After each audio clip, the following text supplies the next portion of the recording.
to the channel. So as you might have seen recently, I posted a review of Joker 2 or Joker Folie. I don't do very many movie reviews on here. I did one for The Flash last year. I've often said many times, outside of Star Wars, my two favorite franchises are Middle-earth and DC Comics, not necessarily the movies, and besides the great ones like Superman and The Dark Knight. I get passionate about this stuff, and I want to talk about it more, and I'm going to be doing more reviews. And if you guys enjoy my film reviews, I am binging horror movies like crazy across September and October, and I've already watched almost 25 for the month of September and into October for my marathon. So if you guys want to see some rankings of that type of stuff, let me know. I really would like to talk about film more. This was supposed to be a channel that was about all different franchises.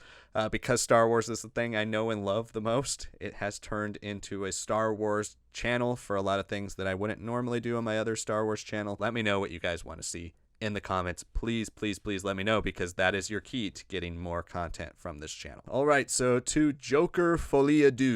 Okay, so one of the things I said in my review was that I didn't like that this movie is so restrained with the Joker. We saw the Joker at the end of the first movie. He became a symbol. He killed Murray Franklin, and then he goes wild. And even though he gets arrested after that and he's in the cop car, we see the city burning. There are people having like purge night, wearing Joker masks. You see Bruce Wayne's parents get killed, which I thought was a bit much, but all right, it's better than Jack Nicholson's Joker killing Bruce Wayne's parents directly. You see all this stuff unfolding, and he becomes this kind of cultural icon for the people who are oppressed and repressed in the city of Gotham, which, you know, this is a comic book movie still. Gotham is a maniacal city. It's a city that is just on the brink all the time, and that's why Batman has to exist there. He's fighting the endless wave of crime, right? And so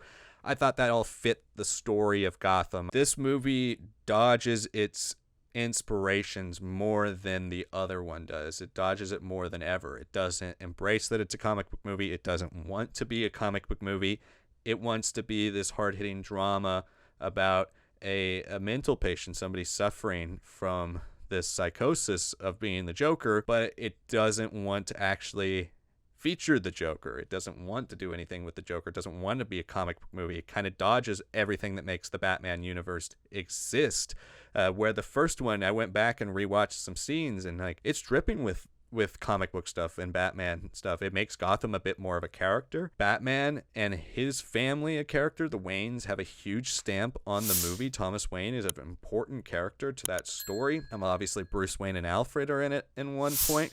They're not in this movie at all. Really, the politics and the world of Gotham is extremely important to that first movie. It's part of the DNA of the movie, and I think that's one of the things that the first movie does a great job with, is embracing the fact that it's a comic book movie, reminding you it's a comic book movie, but also reminding you that, yeah, we can elevate this and do this type of story in the comic book world, and it still feels like a real world, while also, you know, acknowledging the fact that it exists in this universe. This movie, I felt like, was embarrassed to be a comic book movie. It wanted to do everything against being that type of comic book movie. One of the things that rubbed me the wrong way about that, too, was calling Harley Lee instead of just saying Harley. I don't know why they couldn't really turn Lady Gaga's character into Harley. Basically, they go down the same path that we see in the first movie, where Joker has these fantasies about women, and he creates this fantastical image, this unrealistic image of Harley Quinn that she can't really live up to. But then there's the conversation of like, how many of these things are real? How many of these things happen in his head? How many of these things does she actually do? Or is she just kind of a victim of his insanity? You don't get a grounded version of Harley. She's basically just somebody who likes to cosplay as Joker and then is obsessed with him and wants to meet her celebrity crush. But you never really get to see the anarchy around who Harley is. That mad love type of story really could have been interesting and worked in this type of universe, this this grounded, more realistic version of Joker. I think Mad Love would be even scarier. It's not really used at all in this story. In fact, it's kind of the opposite. It's a parallel Mad Love where it's more like she's to blame for the craziness that he's feeling, for him falling for her. I don't know if it necessarily worked with Harley being more of the abusive one and Arthur being the one that's looking for love. But the main question overall in the movie, the thing the movie is about, the thing the movie wants you to think about, and it's a very Batman-esque concept.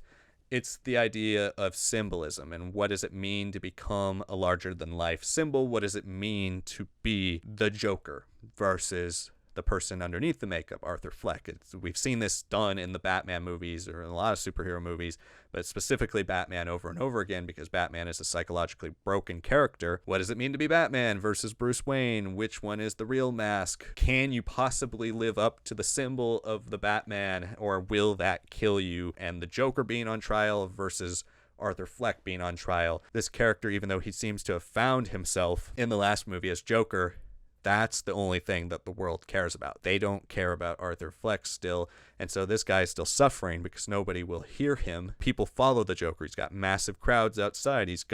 Joker has a girlfriend, but Arthur doesn't. They could have done a great job with it, but in a lot of ways, because we've seen it so many times before, it felt repetitive. But it's also just, to me, very anti-Joker. There's no real identity crisis with Joker. Joker is Joker. He doesn't have another personality or name most of the time.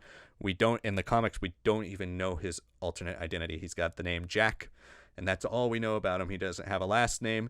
He's just this random guy, a failed comedian who ends up getting stuck in the wrong situation, has one bad day, and turns into the Joker. I found just the fact that we have to create an identity crisis around the Joker, it kind of makes Joaquin Phoenix's Joker not even the Joker anymore. Like, this movie is all about how he hit a high as the Joker, and now he's fallen off, and he's no longer the Joker. And who's the next Joker? And that's where we can talk about the ending. The ending, to me, kind of is supposed to symbolize the fact that Joaquin Phoenix's Joker starting this movement, right? And it's built up expectations on who he is. He's become this celebrity. He's become a person that everybody has an image in their head of who this guy Arthur is. But all of those images go back to the confident, bold, dancing, crazy, maniacal Joker. The way I took it, and maybe I'm wrong, you can say what you guys think in the comments, but the way I took it is that Joker is kind of almost like a little disease. It passes through the society, creates these monsters, and when one person doesn't live up to it, now we've got this new guy who's willing to take it into his own hands